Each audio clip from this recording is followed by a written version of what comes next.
Here I come. Je suis Iron Man. Je suis quasiment sûr que nous avons affaire à un serial killer. Fuyez, pauvre fou! Agent spécial d'Oufsi. Tu n'es qu'un jouet! Donc, pour ce deuxième box-office de la soirée, on va s'intéresser à une Madeleine de Proust pour beaucoup de monde, puisque c'est le retour d'une saga, une franchise qui est devenue culte, même après le premier film. C'est donc le retour des Ghostbusters.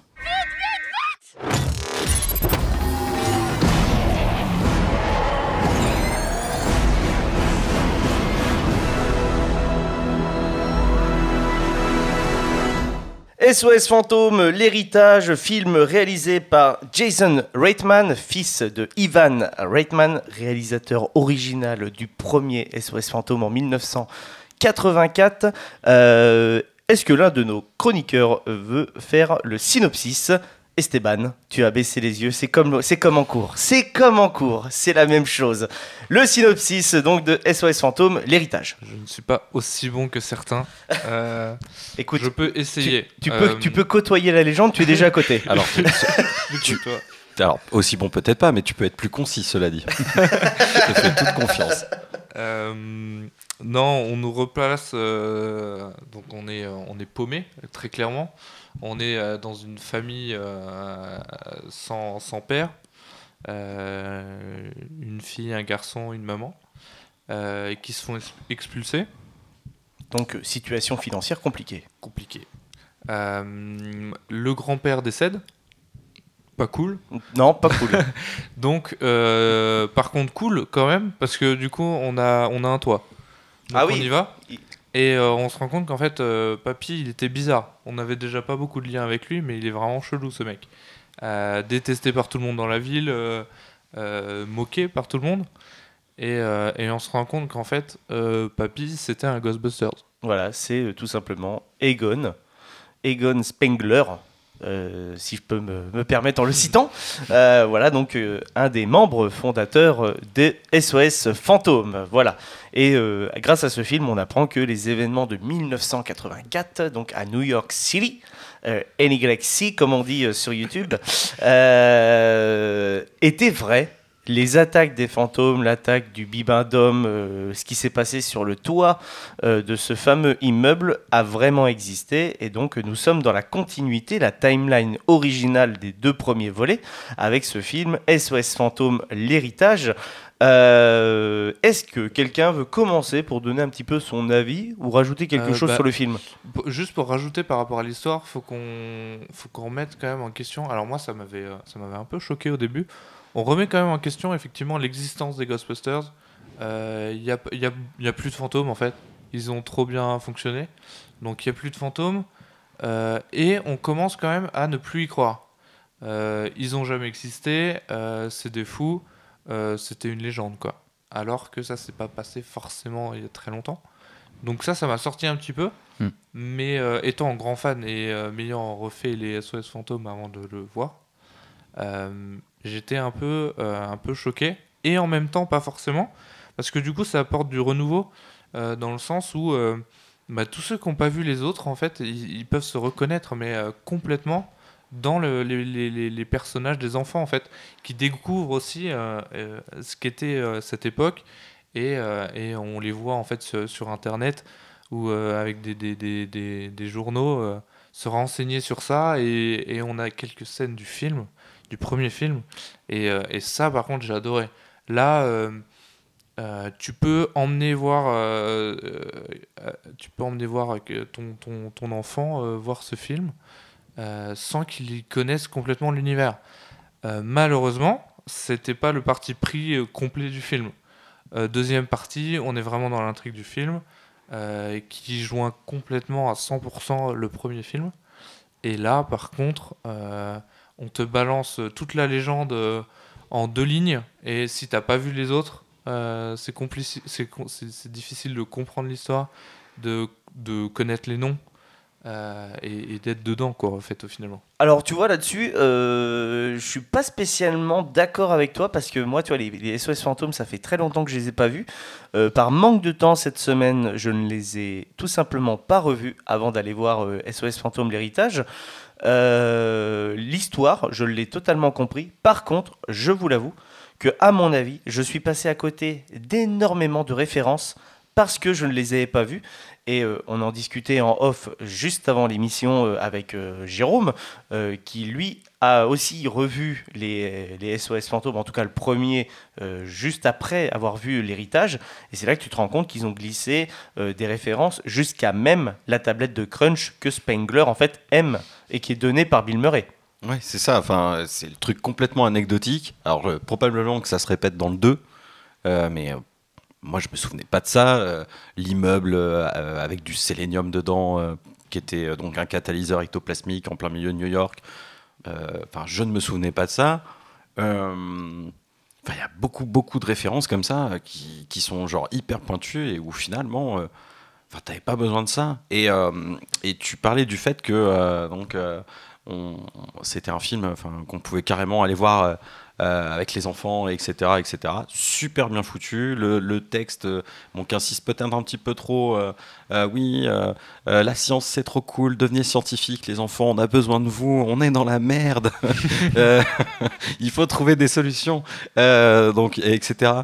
Le sous-texte était sympa et tout ça. Et justement, à la différence des premiers SOS Fantômes, c'est que avec Bill Murray, le gros forceur, et etc., on n'est clairement pas devant un film pour enfants. Pourtant, on les a tous vus quand nous, on était enfants.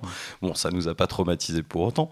Mais là, en l'occurrence, le public ciblé, il est vraiment familial, quoi. Très familial. Ouais, très famille, parce que c'est vraiment pas que enfant, en fait. Ouais. C'est là où c'est cool. T'as quand même plein d'anecdotes, comme tu disais, sur les premiers, quoi. Et là, les enfants les auront pas, quoi. Mais globalement, ton avis sur SOS Fantôme, l'héritage, qu'est-ce que t'en as pensé, Stéphane ? Moi, j'ai adoré. Moi, je suis un gros client de Ghostbusters, donc de toute façon, à partir du moment où on joue sur la nostalgie et sur ce côté fan, moi, je prends. Cela dit, je l'ai quand même préféré à celui de 2016. Donc avec les femmes. Ouais. Alors justement, c'est ce qu'on disait en sortant du cinéma, donc avec Eikichi. J'ai beau, entre guillemets, faire partie des gens qui défendent le SOS Fantôme de 2016 parce que même si, entre guillemets, le film est moins bon que les deux premiers, pour beaucoup de personnes, il ne fait pas partie de la timeline des deux premiers. Il fait partie d'un univers parallèle, donc du lore de SOS Fantôme. Donc au pire... Même si le film ne leur va pas, ils ne sont pas obligés de l'intégrer dans un revisionnage, dans un marathon ou d'un truc comme ça. En plus, comme je l'ai déjà dit donc dans la première émission, si je ne me trompe pas, il y a une très bonne équipe qui est derrière le SOS Fantôme de 2016, donc, qui est réalisé par Paul Feig, qui est un réalisateur qui a fait énormément d'épisodes de The Office US. Il y a vraiment, en fait, entre guillemets, l'essence même du nouveau SNL. Alors qu'à l'époque, l'essence même des SOS Fantômes, c'était l'ambiance et l'humour un peu SNL de l'ancienne époque, ce qu'on pourrait, entre guillemets, nous comparer à l'esprit Canal des années 80, tu vois. Et en 2016, on avait vraiment ce nouvel humour qui était amené par les personnes, les humoristes qui étaient dans le humoriste féminine, qui étaient amenés justement dans ce film. Là, celui-là... si tu le compares au 2016 en termes d'effets spéciaux, etc., on est quand même sur des choses similaires. Hein, c'est très joli. Le film de 2016, il y a beaucoup plus de fantômes déjà dans celui de 2016 que dans celui-là. Ouais. Et par contre, à titre personnel, en termes d'histoire, vu qu'ils l'ont intégré dans la timeline originale, ils n'avaient pas le droit à se tromper. Et pour moi, ils ne se sont pas trompés. Ouais. Ils ont même, entre guillemets, été très... entre guillemets, gentil et c'était un bel hommage. On y reviendra après parce qu'on en parlera, je pense, en termes de spoil. Donc, au cas où, si vous ne voulez pas avoir notre avis, on vous préviendra quand il y aura un spoiler. Mais on est obligé, en fait, entre guillemets, d'évoquer ce qui se passe à la fin du film pour justement développer mon avis. C'est pourquoi il est réussi. C'est parce que, à la base, c'est pas qu'un simple SOS Fantôme, c'est aussi un hommage à ce que eux ils ont construit et ce que, en fait, SOS Fantôme est devenu durant ces années. Mais on reviendra sur une autre question aussi, c'est comment et pourquoi SOS Fantôme, avec un seul film, ils sont devenus aussi cultes que ça. Ouais. Parce que toi, dès le deuxième, et Kichi peut confirmer, on n'est plus du tout sur la même vibe en fait du premier, tu vois. Toi, tu l'as vu récemment, le SOS Fantôme 2. Oui, bah oui, en fait, le 2, comme je disais, il a un scénario qui pourrait être le scénario d'un 3 ou 4, en fait. Dès le début du 2, ils sont déjà en galère, ils sont déjà séparés, puis en fait, ils se reforment. Ça fait comme si, genre, on revient. Donc, en fait, le 1 est devenu culte. Avant d'être culte, on dirait que ça a été assumé à fond, que ça allait être un truc pop culture dès le début, joué sur plein de références, même sur le logo au final. Enfin, déjà, quand tu fais un logo comme ça, tu sais forcément pour estampiller une marque, on dirait quelque part.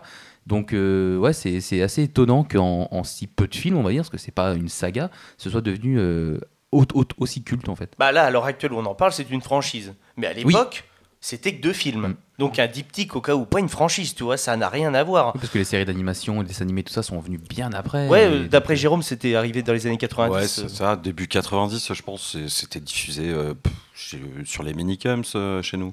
Ah oui, Il me peut-être semble. bien, ouais, un truc En comme plus, ça. c'était hyper inclusif parce que il y avait un des héros qui était à mobilité réduite en fauteuil, etc. Enfin bon, c'est pareil, il y avait des petits messages comme ça planqués dedans. C'était pas mal.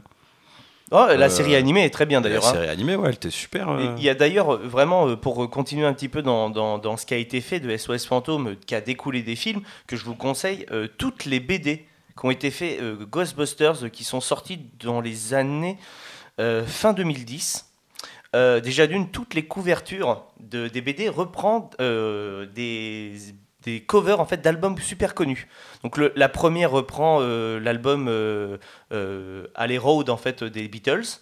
La deuxième c'est Bohemian Rhapsody. Tu vois. Alors par contre pour vous les trouver c'est que sur de l'occasion, du Vinted maintenant ou du Le Bon Coin parce que ce n'est plus fabriqué parce que je crois que l'éditeur ou le distributeur a mis les clés sous la porte voilà. Mais les BD sont canons à l'histoire. Ça a été écrit par les mêmes mecs donc sûrement Dan Aykroyd et Ivan Reitman avant qu'il soit décédé je pense. Et Harold Ramis. Voilà, Harold Ramis. Voilà. Et aussi le jeu vidéo qui est sorti donc dans les années, qui est aussi canon à l'histoire et qui là reprend en fait une suite genre au 2 ou mais genre directement après. Ouais, c'est ça, c'est la suite directe du 2.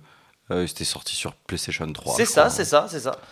Il paraît que qu'il était pas mauvais. Il est très bon. Il est très bon. Comme jeu en termes de narration et tout ça. Ouais, bah tiens, c'est justement mon pote Erwan que j'ai cité récemment dans l'émission, qui me l'avait conseillé d'ailleurs, voilà quoi. Et je vous conseille sincèrement les BD Ghostbusters. Le dessin est nickel et en plus, vraiment l'histoire. C'est vraiment, vraiment très, très cool. Mais revenons un petit peu donc, à ce dernier film qui est sorti cette année. Jérôme, toi, un petit peu ton avis sur le film qui est sorti mercredi 1er décembre. Eh bien, ce film, franchement, c'est rafraîchissant. Je me souviens quand tu m'as dit de quel film on allait parler. Moi, j'étais parti pour aller en marche arrière voir les deux. Hein. Et celui-là, donc, c'était... Ah oui... je t'ai tourné ça en mode, oui, je vais me faire détruire mon enfance, encore une fois. Eh ben, pas du tout. Pas du tout, parce que pour le coup, on nous gaffe de Memberries pendant tout le film, mais elle passe super bien, quoi. J'avais pas l'impression qu'on me faisait avaler de la nostalgie juste pour de la nostalgie. C'était juste bien amené. Ils vont très loin dans les références au premier, très très loin. À tel point que du coup j'ai regardé le premier pour vérifier et ouais, le crunch, le sélénium, tout c'est infernal. Même l'accessoire, enfin l'espèce d'Oculus Rift que le gamin a, il est d'époque, c'est celui que Dan Aykroyd a sur la tronche presque tout le film. Enfin voilà. Et puis l'histoire est super bien fichue. Voilà le marchand de poussière, moi j'ai trouvé ça génial comme nom, parce que voilà, le type il a un champ et il fait rien, il creuse des trous et il a une terre vierge. Enfin, j'ai trouvé ça génial quoi. Et tout ça, non, franchement, ça étend un petit peu l'or finalement, parce que voilà, on se retrouve, on n'est plus à New York, on est au milieu de l'Oklahoma. Du coup, en plus, ça donne des super panoramiques, des beaux paysages, c'est super bien hyper filmé. iconisants, L'ADA, elle est terrible, c'est beau. Voilà. Et puis on a des enfants acteurs qui sont bons. La gamine, elle est parfaite. Alors que pourtant, en plus, ils en font une espèce de Sheldon Cooper qui ressent rien, etc. Et pourtant, quand elle ressent des trucs, toi, tu arrives à le voir. T'as rien d'y penser, tu me vérifies. Mais tu vois, c'est un truc vraiment. de dingue. Et puis, alors, le petit gamin, là. Podcast. Mention spéciale à ce. Mention spéciale à podcast. Enfin, moi aussi, des fois, je suis un peu fou. Je regarde une caméra qui n'existe pas dans un angle de mur et je te dis qu'il faut que tu t'abonnes. D'ailleurs, tu oublies pas de t'abonner. Et franchement, le môme, il est là, il est dedans. Des fois, tac, hop, il allume sa mixette et il est parti, quoi. Il est dans son monde, il est parfait.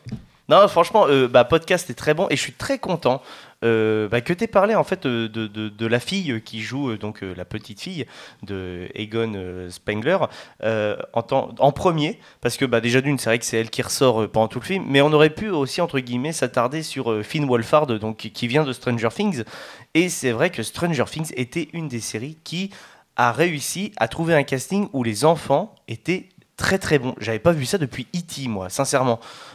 Tu vois, des enfants qui étaient quand même crédibles à l'écran. Tu vois, je dis pas que tous les gamins étaient crédibles, en tout cas sur E.T., mais en tout cas par rapport à Stranger Things, quand tu vois la bande, tout fonctionne parfaitement, tu vois.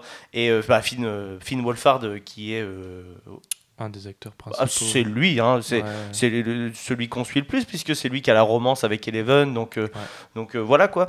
Et ça fait plaisir de le voir, mais ça fait surtout plaisir en fait entre guillemets qu'il soit pas là pour être au centre de ça. C'est plutôt la gamine qui est au centre de cette histoire. Et je suis très content parce que il l'avait beaucoup utilisé dans le hit de Andy Muschietti, donc le dernier là de 2017, non 2019, après je sais plus. 19 plutôt. Ouais, c'est ça. Assez récent.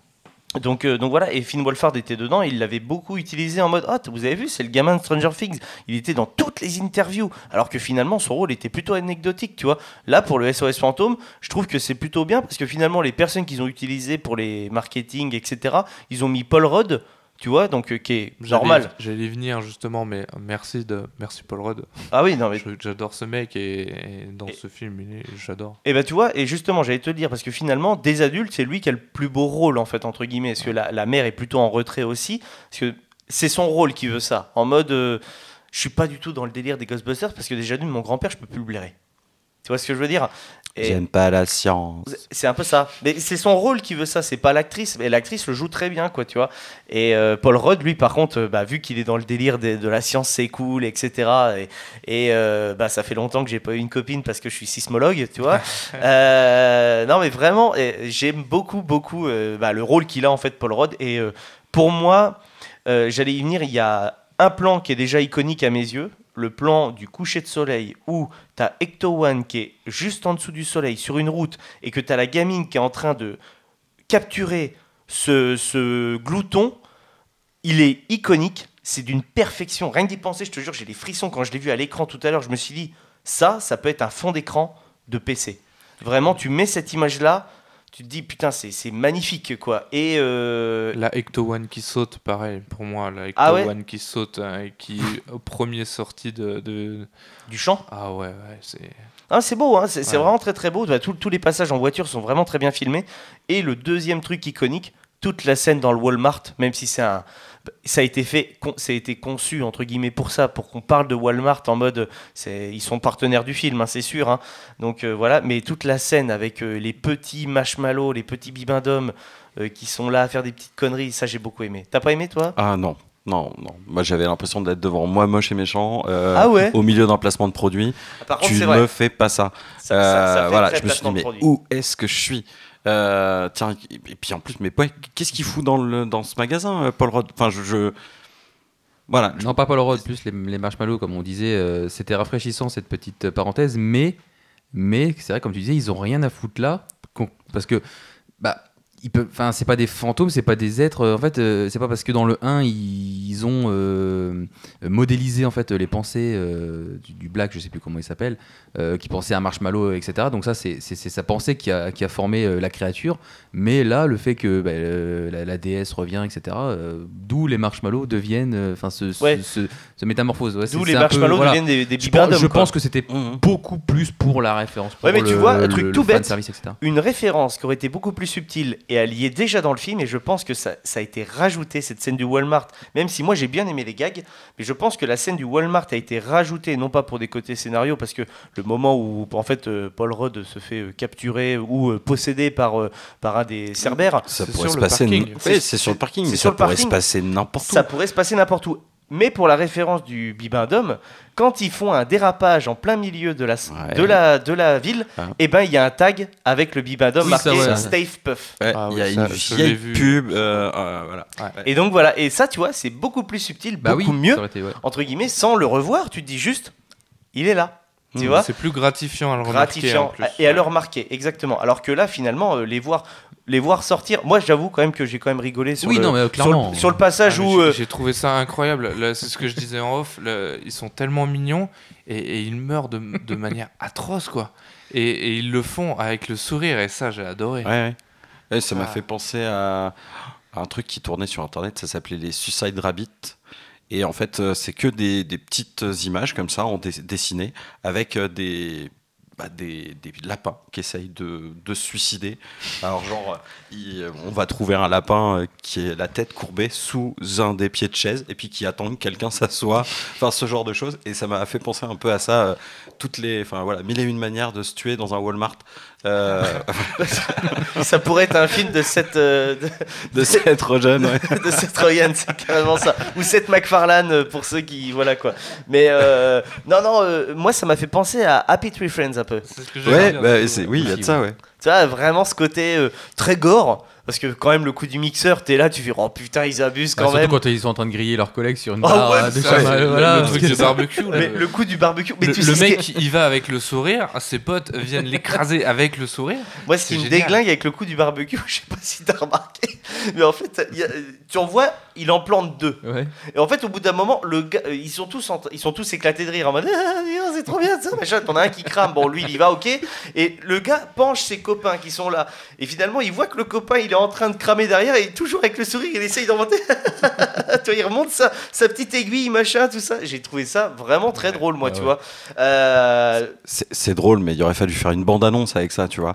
Ouais. Tu vois, ça, vois, tu t'en sers comme un d'une teaser. bande-annonce Tu fais ça ou un un teaser. teaser, et ça a rien à foutre dans le film, finalement. Non, mais c'est vrai, je suis d'accord avec toi. D'accord. Par contre, c'est vrai qu'en plus, pour appuyer ton avis, ça casse un peu le rythme, parce qu'en plus là, au moment où ça se passe, on est en pleine accélération de l'intrigue, et ça casse un peu le rythme où on a ce moment un peu burlesque avec ces mini marshmallows, ces mini bibendums.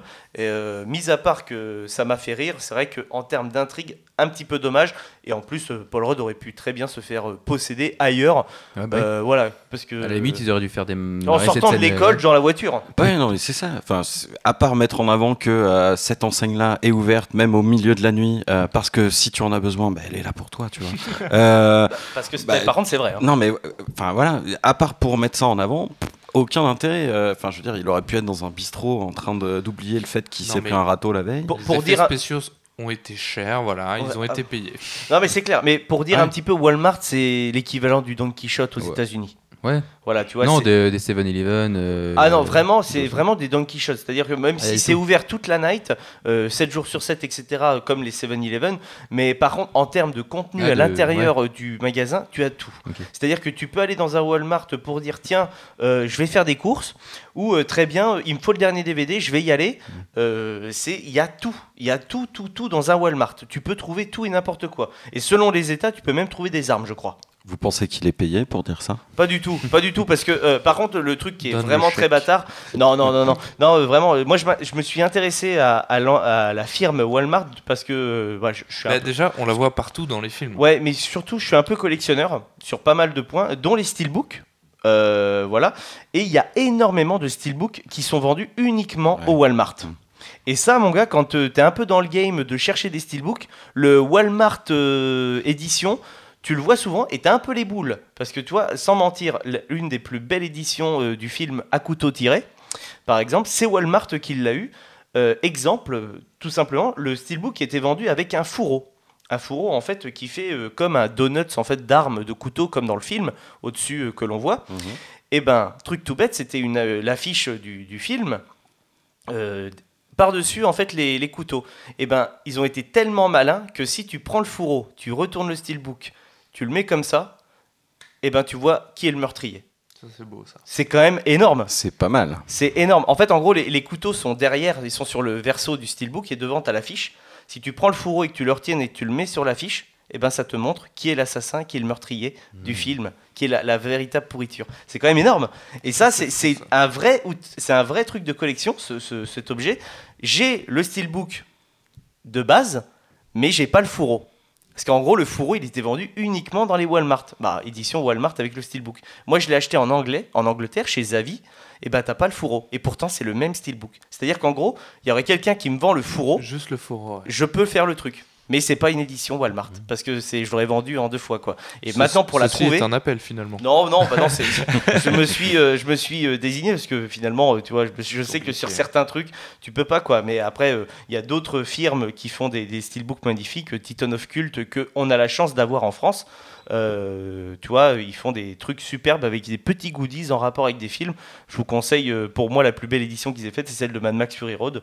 Donc limite on a l'impression qu'elle est un peu sableuse, etc. Le steelbook est superbe. Voilà, ça c'était la minute steelbook. On pourra en revenir un petit peu aux collections, si vous aussi vous avez des collections dans une autre émission. Continuons donc avec SOS Fantôme, l'héritage.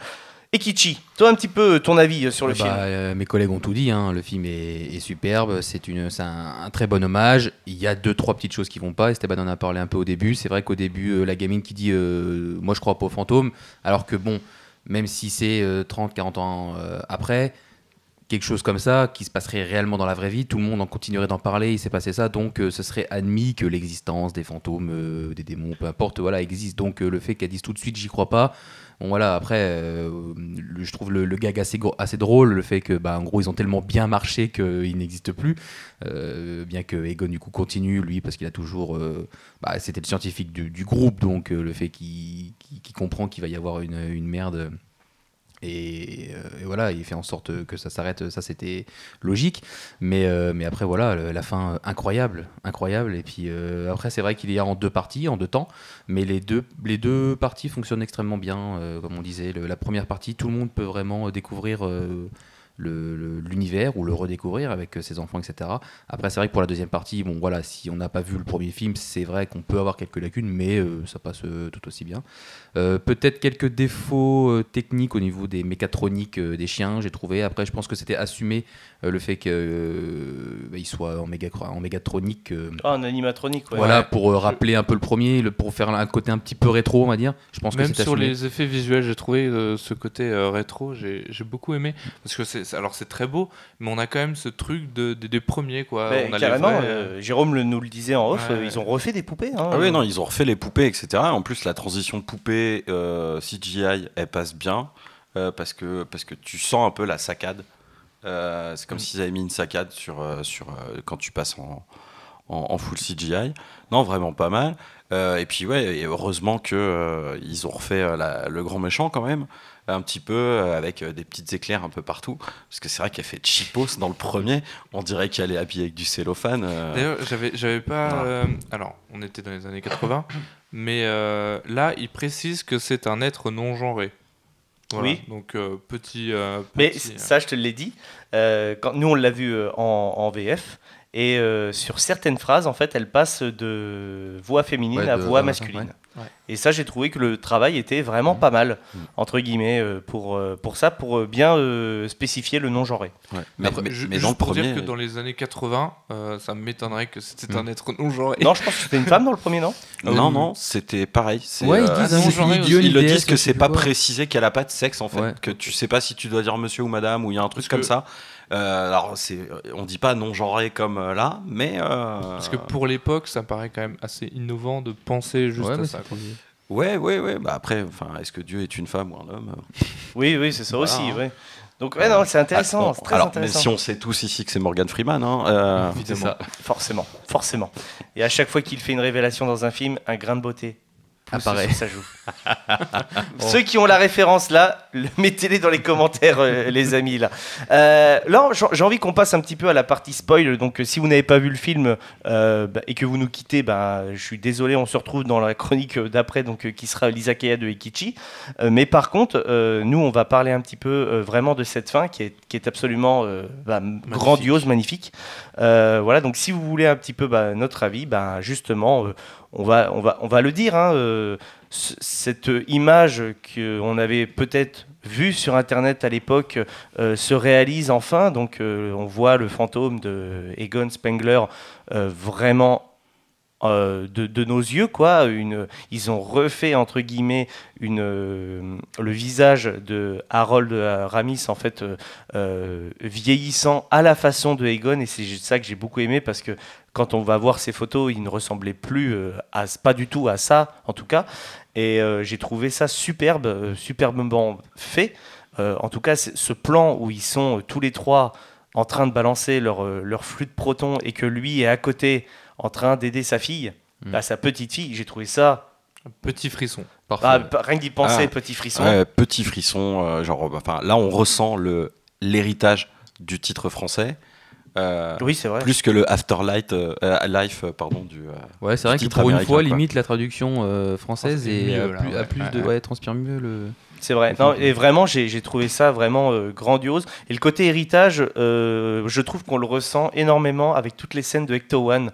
Parce qu'on la découvre pas à pas dans le film au moment où il la répare. C'est le moment où elle démarre. Alors ça commence déjà tout de suite au moment où il va la voir la première fois, où il soulève le truc, on voit le logo, la lampe elle coupe. Et je me suis dit, ah putain, je vois ce que tu veux faire là avec la Ecto One. T'as envie de la... C'est la star du film. Il l'iconise de ouf. Et c'était déjà la star du film. C'était déjà une icône. Et là, c'est vraiment. Là, vraiment, je vous le dis, hein, ceux qui compris. ont les Lego Ecto One, gardez-les bien précieusement. Ça va se vendre, les amis, mais un truc de malade.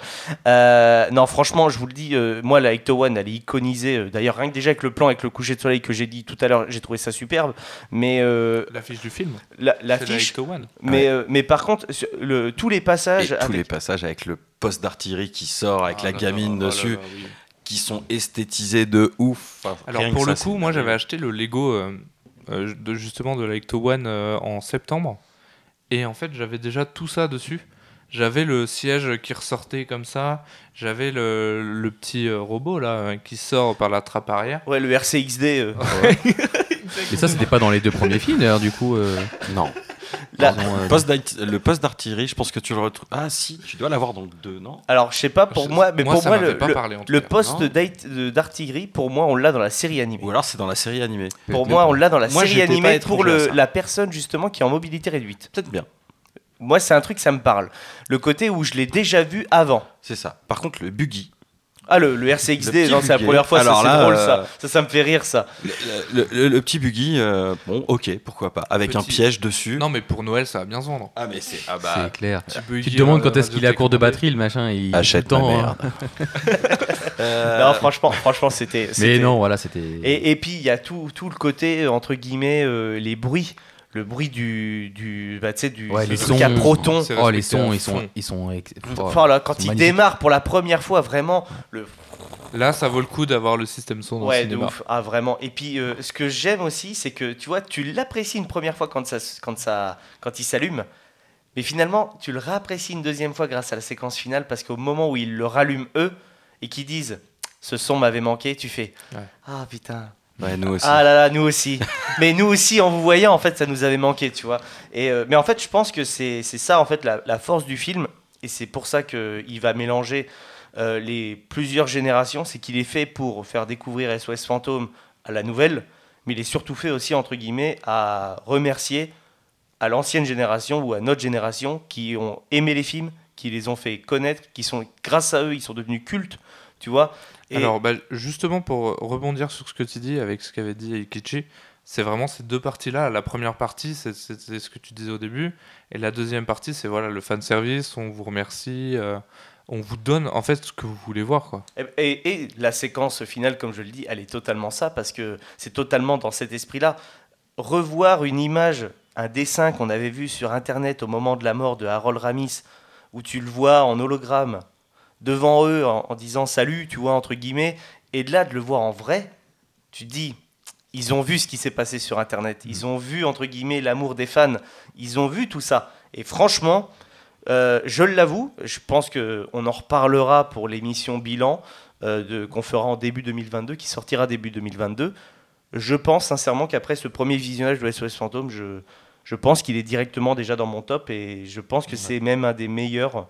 Je suis très content. Je le place même avant le 2, tu vois.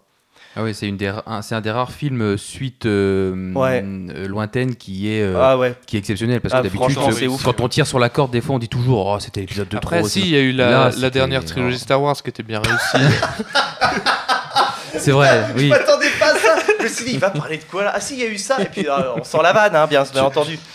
Celle qui est sortie début, enfin début entre 2000. 99 et 2005. Ouais, Oui, c'est ça, début 2000. Ouais, d'accord. Qui termine par la revanche des Sith, c'est tout. Voilà. Voilà, c'est tout. Hein, on ne touche pas au reste. Le reste, ça sera Mandalorian et le livre de Boba Fett, c'est tout. Voilà. Bientôt, et puis, Boba Fett. Oui, ça sort dans 2 semaines, les amis Boba Fett. Ah oui, oui. Bah oui, parce Si on qu'on peut avoir enregistre la date l'émission. précise. C'est fin décembre. Ouais, c'est fin décembre et nous on enregistre en fait donc le 11 décembre, les amis. Donc je crois que Boba Fett sort le 23. Voilà, sur Disney+. Donc ça sort très très bientôt. On aura le plaisir d'en parler bien entendu dans l'émission. Voilà, en tout cas je vous remercie beaucoup et c'est vrai que SOS Fantôme ça m'a fait du bien. J'avais pas eu l'impression d'avoir eu un bon blockbuster cette année. J'avais vu des bons films qu'on parlera entre guillemets dans l'émission bilan qui sortira donc en janvier. Franchement, je suis très content. Il est même bien mieux que, par exemple, un blockbuster que j'ai vu aussi il n'y a pas longtemps, que Les Éternels. Je conseillerais beaucoup plus ce Ghostbuster-là que, par exemple, Les Éternels, qui est pourtant est un Marvel. Et Marvel... Après, mais là, on l'a dit, entre guillemets, pour Marvel, il est sorti beaucoup trop tôt. Là, par contre, tu vois, Marvel a peut-être un peu trop d'avance par rapport à ce que nous, on veut. Et c'est la première fois en 10 ans. Oui, mais j'espère sincèrement que Marvel en fait va tout donner. Parce que la phase 4 de Marvel, c'est la phase du multivers. Et le film qu'on attend tous, c'est Spider-Man. Il sort dans 4 jours. Oui. Voilà. Donc voilà, on est tous comme ça. On voulait Spider-Man. Et donc, là, du coup, ce sera finalement la place dans le top 1. Non, pas dit. C'est pas dit. Oh, c'est pas dit. C'est pas dit, tu vois. Peut-être pour beaucoup de monde, mais franchement, je te l'avoue, SOS Fantôme, je dis pas que c'est un top 1. Alors, par contre, vraiment, je vous le dis, c'est pour le moment un des meilleurs films que j'ai vu de cette année, largement, vraiment. Et pourtant, dans les autres films que je vais vous conseiller pour l'émission de janvier, c'est pas des films à gros budget, c'est pas des films entre guillemets considérés blockbuster AAA, voilà. Et franchement, ça fait plaisir et Sony, bah bravo. D'habitude, au niveau des blockbusters, je trouve que des fois vous le délaissez un peu. Là, franchement, c'est bien pensé, c'est fait pour les fans. Ils se sont bien rattrapés par rapport à Venom 2. Exactement. C'est vrai qu'on sortait de Venom 2 par rapport à Sony, qui était pas terrible. Et tu sens que Ghostbusters, il a été fait avec des bonnes intentions. Peut-être pas Venom. Dommage d'ailleurs, entre guillemets, qu'il l'ait déjà annoncé pour la préparation du 3. Et un conseil, n'écoutez pas les rumeurs sur Internet en mode Spider-Man va apparaître, etc. Les gars, on ne sait pas ce qui va arriver à Spider-Man après le No Way Home, non pas dans son destin, mais surtout dans son destin, dans le marketing, dans le business. Là, à mon avis, Spider-Man No Way Home va taper très fort. Sony va vouloir reprendre le bébé après, je vous le dis, c'est sûr. Il l'avait déjà fait après Far From Home. Il va y avoir des négociations. Ils ont annoncé une nouvelle trilogie avec Tom Holland. Franchement, avec les négociations, je ne sais même pas si ça pourra se faire. Parce que déjà, Tom Holland, il était monté au créneau pour dire allez, un dernier film chez Marvel, tu vois, etc. Ça l'avait saoulé, hein. Vraiment, d'être dans cette situation-là, en mode, finalement, on se retrouve avec un film qui a super bien marché grâce à Disney, etc., machin, ci, cela, parce que c'est eux qui font la création le côté créatif de Spider-Man. Sony gère juste le côté marketing. Et quand ils ont vu que Far From Home avait pété le milliard, ils se sont dit, on veut récupérer s'il vous plaît. On vend pas assez de Blu-ray parce que c'est quand même eux qui ont les brevets du Blu-ray. Hein. Chaque fois que vous achetez un Blu-ray, il y a une partie qui tombe à Sony. Hein. Il faut quand même se rendre compte. Hein. C'est comme par exemple quand vous achetez une télévision, et ça je vais peut-être vous choquer, une télévision, un écran, un portable, un truc comme ça. Une dalle. Hein ? Une dalle, quoi. Une dalle, voilà. Les cristaux liquides appartiennent à un laboratoire pharmaceutique. À chaque fois que vous achetez un écran, il y a des thunes qui tombent sur un laboratoire pharmaceutique. C'est quand même incroyable. Non, mais c'est Umbrella qui s'en met plein les fouilles. D'accord ? On reste dans le thème Umbrella. Méfiez-vous. Merci en tout cas les amis donc pour avoir parlé de SOS Fantôme, l'héritage.